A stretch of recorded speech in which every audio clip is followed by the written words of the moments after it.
Уважаема госпожо заместник-министър, уважаеми господин заместник областен управител, уважаеми съграждани, днес е наистина един знаков ден в поредното откриване, поредната стъпка напред в подобряване на жизнената среда на община Панагюрище. Днес, макар и в лошо време, показваме да ни върви по вода.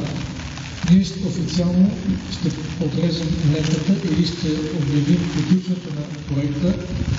Панагюрище устойчив център, устойчиво градско развитие. Знаете, това е проект, който е реализиран по оперативна програма Регионално развитие в период 2007-2013 година. Проектът е на стойност близо 5 милиона лева с съфинансиране и от общински средства в размер на около 250 хиляди лева.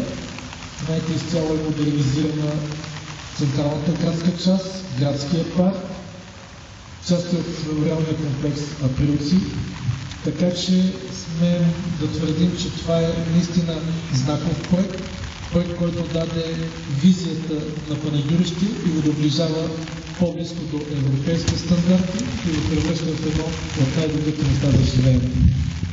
Това, което искам да споделя с всички вас е, че всички тези усилия на общинска администрация, на проектанти, на строители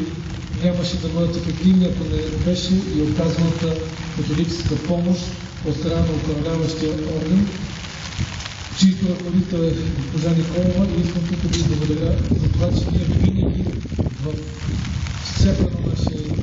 мероприятие, което среща по време на организацията на този проект, сме намирали рециклиране, подкрепа и че заедно с собствено усилие доказахме, че тези неща могат да се случат.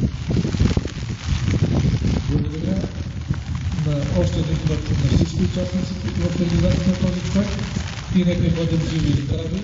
и да бъдем